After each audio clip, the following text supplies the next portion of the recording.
नमस्कार, आप देख रहे हैं रिप्रेजेंट इंडिया न्यूज और मैं हूं मनीषा श्रीवास आपके साथ। कामठी मौदा विधानसभा क्षेत्र से कांग्रेस व महाविकास आघाड़ी अधिकृत उम्मीदवार सुरेश भोयर की चुनावी प्रचार सभा हुई आयोजित। तो आइए देखते हैं हमारे रिप्रेजेंट इंडिया न्यूज की यह खास रिपोर्ट।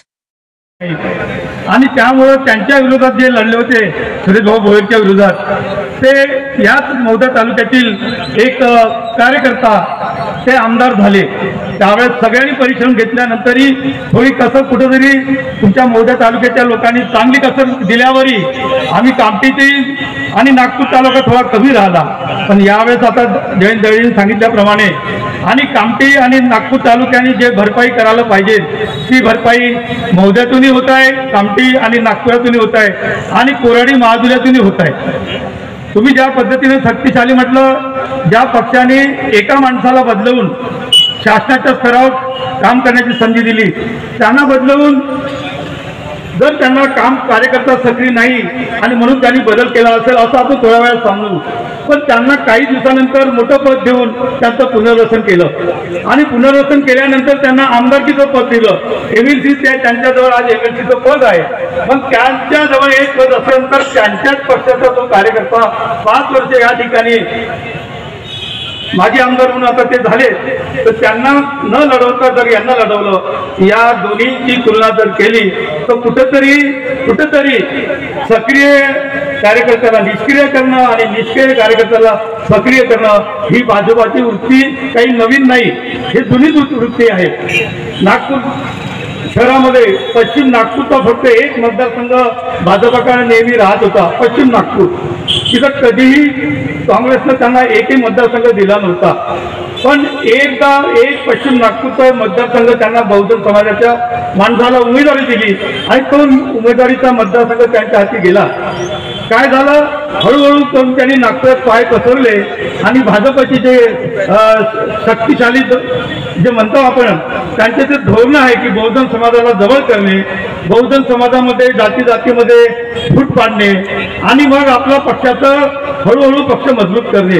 पण आमचा काँग्रेस पक्षही या सगळ्या गोष्टीला ओळखून होता, परंतु कालांतराने काँग्रेसमध्ये अनेक विचारांचे लोक आले, अनेक प्रस्थापित लोकांची सत्ता झाली आणि त्या प्रस्थापित लोकांचेच मतभेद झाल्यामुळं थोडेसे आपण विभागले गेलो आणि त्याचा नेमका फायदा या महाराष्ट्र राज्यामध्ये कधी नव्हे तो 95च्या राजकारणामध्ये 95 साली या राज्यामध्ये भाजप शिवसेनेचं सरकार पहिल्यांदा आलं।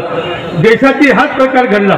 77-78च्या राजकारणाच्या काळात, इंदिराजीच्या काळात देश पातळीवर सुद्धा असे काही लोक एकत्र आले आणि त्यांनी तो एक जनता पार्टीचं त्यावेळेस शासन चालवलं।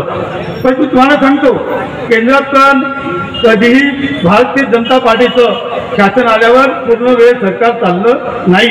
कधी 19 महिने 19 दिवस आणि अटल बिहारी वाजपेयीचं 13 दिवस म्हणजे सरकार चालवावं, तर देशाच्या लोकांनी मान्य केलं की काँग्रेस पक्षच या देशाला स्वातंत्र्य करू शकतो, काँग्रेस पक्षच या देशाची पंचवार्षिक योजना आणू शकतो। काँग्रेस पक्षाने डॉक्टर बाबासाहेब आंबेडकर यांच्या नेतृत्वामध्ये या घटनेचं संविधान लिहिलेलं आहे, घटना स्थापन झालेली आहे आणि काँग्रेस पक्षाने बहुजन समाजाचा विकास कृषी क्षेत्र असो, औद्योगिक क्षेत्र असो, शिक्षण क्षेत्र असो ते आरोग्य क्षेत्र असो हे केंद्राची दिसलेलं आहे आणि राज्याचं दिसतच आहे। आज लोक बोंबलतात आहे, शेतकऱ्याच्या मालाला भाव नाही, बेरोजगारी युवकांना कामधंदे नाही, महागाई, आमच्या या भगिनीला विचारा महागाई काय असते आणि ते या सगळ्या याच्याने त्रस्त जनता आहे आणि जनतेला जास्त वेळ सांगायची गरज राहिली नाही आणि लोक सुशिक्षित झालेले आहेत। लोकांना कळायला लागलं आहे का काँग्रेसमध्ये आणि भाजपामध्ये काय फरक आहे। भाजपा नुसतं प्रचाराचा पक्ष झालेला आहे, कार्यकर्त्याचा किंवा काम करण्याचा पक्ष नाही। अलीकडे तो धनाढ्य लोकांचा पक्ष झालेला आहे आणि काही दिवसांत किंवा ठेकेदाराचा पक्ष, अत्यंत ठेकेदार लोक त्यांच्या जवळ जातात, हा हे काही सांगायची गरज नाही। आणि काँग्रेस हा सुरुवातीपासून निष्ठावान काम करणारे, समाजसेवा करणारे, जनतेमध्ये जाऊन मिसळणारे, असं कुठल्याही भ्रष्टाचाराचा आरोप नसणारे असे लोक काँग्रेसमध्ये राहिले।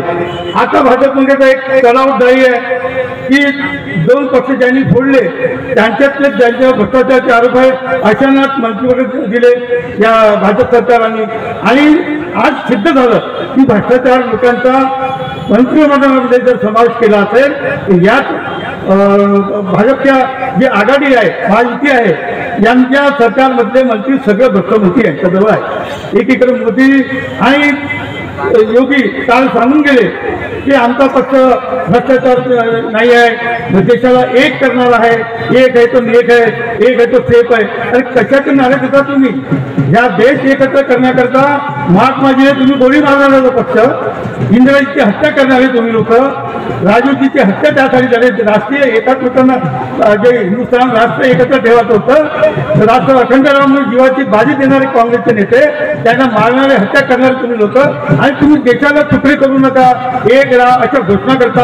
असं करून तुम्ही समाजामध्ये जातीमध्ये वैमनस्य निर्माण करत आहे. जातीमध्ये दंगे कसे होईल, दंगली कसे होईल हे घडवण्याचं काम ते करतायत. म्हणून माझी हात जोडून विनंती आहे की काँग्रेस सारखा पक्ष नाही, काँग्रेस सारखे नेते नाही आणि काँग्रेस सारखे उमेदवार नाही. आमचा उमेदवारी जुना असल्यामुळं त्याच्याबद्दल जास्त सांगण्याची काही गरज नाही. त्यांचा उमेदवार नवीन आहे, त्यांना सांगू द्या की त्यांची तिकीट काय करते आणि ते चांगले उमेदवार आहेत की नाही आहे. पण आमचा उमेदवार चांगला आहे. मागे 1,10,000 होते, आता त्यांच्यामध्ये 50,000चा आकडा हा वाढणार आहे. धन्यवाद. जय हिंद, जय भारत.